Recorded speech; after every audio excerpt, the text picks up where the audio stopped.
اصل میں جو پروگرام ہے میں پہلے ذرا تمہید عرض کر دوں. یہ ہم صرف واقف ہیں روزہ دن کا اور رات کو 1 گھنٹے کی تراویح. یہ بہت بڑا مغالطہ ہے، بہت بڑا مغالطہ ہے، بہت بڑا مغالطہ ہے. روز اصل میں رمضان کا پروگرام کیا ہے؟ دن بھر کا روزہ اور رات کے اکثر حصے کو قرآن کے ساتھ لے کر جاگنا. لیکن حکمت خداوندی نے پہلے حصے کو تو فرض کیا ہے، دوسرے کو فرض نہیں کیا، اس کو ترغیب اور تشویق پر چھوڑ دیا ہے. لیکن اس کی جو اہمیت ہے میں چاہتا ہوں کہ پہلے اچھی طرح اس کو سمجھ لیں آپ. دیکھیے پہلی حدیث اس میں ہے ان سلمان الفارسی رضی اللہ تعالی عنہ قال خطبنا رسول اللہ صلی اللہ علیہ وسلم فی آخر یوم من شعبان. حضرت سلمان فارسی سے مروی ہے، انہوں نے فرمایا کہ خطبہ ارشاد فرمایا ہمیں اللہ کے رسول نے صلی اللہ علیہ وسلم شعبان کے آخری دن. فقال، آپ نے ارشاد فرمایا، یہ خطبہ طویل ہے، میں نے صرف شروع کے چند جملے یہاں نقل کیے ہیں. یا ایھا الناس قد اظلکم شہر عظیم، اے لوگوں تم پر ایک بہت عظمتوں والا مہینہ سایہ فگن ہو گیا ہے. دیکھیے سایہ فگن سے وہ انگریزی کا محاورہ آپ کے ذہن میں آنا چاہیے، coming events cast their shadows before.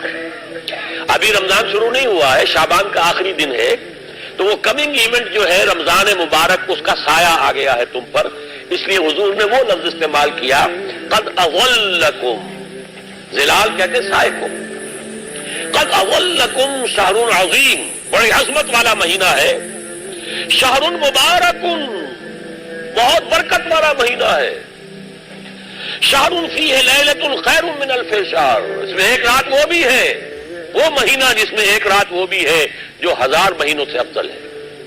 انا انزلناہ فی لیلۃ القدر وما ادراک ما لیلۃ القدر لیلۃ القدر خیر من الف شہر. اب جو اگلے 2 جملے ہیں وہ نوٹ کیجئے. جعل اللہ صیامہ فریضۃ وقیام لیلہ تطوعا، اللہ نے ٹھہرایا ہے، قرار دیا ہے اس کا روزہ رکھنا تو فرض کے درجے میں، اور اس کی رات کا قیام تطوع کے درجے میں، اپنی مرضی پر، اپنی خواہش پر، نفل کے طور پر یہ تم پر لکھ دیا گیا ہے. لکھا تو گیا ہے، جعلہ تو ہے. مجعول کا جو پہلا مفعول ہے وہ کیا ہے؟ جعلہ کا مجعول اول کیا ہے؟ دن کا روزہ. اور مجعول ثانی کیا ہے؟ قیام لیلہ، رات کو کھڑا رہنا. اب یہ رات کا کھڑا رہنا اس کی کتنی مقدار ہوگی؟ کہاں سے معلوم کریں گے؟ قرآن سے. جب یہ لفظ آیا ہے سورہ مزمل میں، یا ایھا المزمل قم اللیل الا قلیلا نصفہ او انقص منہ قلیلا او زد علیہ ورتل القرآن ترتیلا، یہ معنی ہے اے لحاظ کمبل میں لپٹ کر لیٹنے والے، کھڑے رہا کرو رات کو سوائے اس کے تھوڑے سے حصے کے، یعنی آدھی رات یا اس میں تھوڑا سا کم کر لو، جسے پھر کہا مفسرین نے 1/3 رات کم سے کم. اور زد علیہ، یا آدھی پر بھی کچھ زیادہ کرو، یہ 2/3 رات ہو گیا. ورتل القرآن ترتیلا، اور قرآن کو اتارا کرو تھوڑا تھوڑا تھوڑا. یہ ترتیل، تفعیل، تنزیل، جیسے قرآن تھوڑا تھوڑا محمد پر نازل ہوا صلی اللہ علیہ وسلم، ایسے ہی تھوڑا تھوڑا تھوڑا قرآن اپنے اندر اتارو. ہیمر اٹ ڈاؤن، اپنے ذہنوں میں اتارو، اپنے قلب میں اتارو. اس کے لیے رات کو کھڑے رہو، اور قیام اللیل کم سے کم 1/3 شب کے اوپر اطلاق ہوگا، اس سے کم پر تو اطلاق ہے ہی نہیں. اگلی حدیث پڑھیے، اور یہ ہے جو عام طور پر ہر مسجد میں بھی آج کل خوب یہ گونج رہی ہوگی حدیث بیان ہوتی ہے، اس لیے کہ بخاری اور مسلم دونوں میں موجود ہے، متفق علیہ روایت ہے. اس سے اونچا تو درجہ سند کے اعتبار سے تو حدیث کا کوئی اور درجہ اس سے اونچا ہے نہیں. عن ابی ہریرہ رضی اللہ عنہ قال قال رسول اللہ صلی اللہ علیہ وسلم، حضرت ابو ہریرہ سے روایت ہے، آپ نے فرمایا کہ حضور نے ارشاد فرمایا، من صام رمضان ایمانا واحتسابا غفر له ما تقدم من ذنبه، جس نے روزہ رکھا رمضان مبارک کے دوران اللہ پر یقین رکھتے ہوئے اور اس سے اجر و ثواب کے حاصل ہونے کی امید میں، اس کے تمام پچھلے گناہ معاف ہو جاتے ہیں.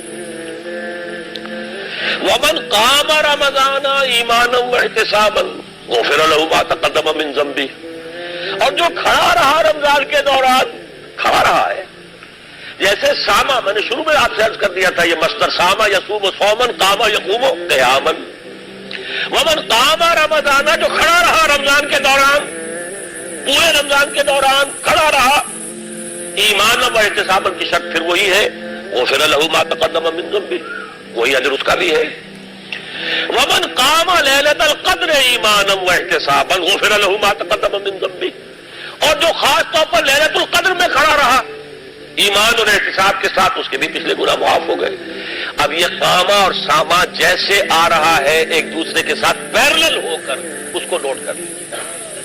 من ساما رمضان من قام رمضان، کیا یہ 1 گھنٹے کی تراویح جو ہے اس پر پوری اترتی ہے کہ نسبت خاک رابع عالم پاک ہوتا، کوئی اس میں ریشو پروپورشن ضرورت ہی نہیں۔ اگلی حدیث بھی پڑھ لیجیے، یہ وہی آگے عبداللہ ابن عمرو بن العاص رضی اللہ تعالی عنہما، جن کے بارے میں نے عرض کیا تھا، بہت ہی زاہد منش، بڑے عابد، ہر روز روزہ اور پوری رات نماز پڑھتے تھے، وہ راوی ہیں اس کے۔ عن عبداللہ ابن عمرو رضی اللہ عنہما ان رسول اللہ صلی اللہ علیہ وسلم قال الصیام والقرآن یشفعان للعبد، روزہ اور قرآن دونوں بندے کے حق میں شفاعت کریں گے۔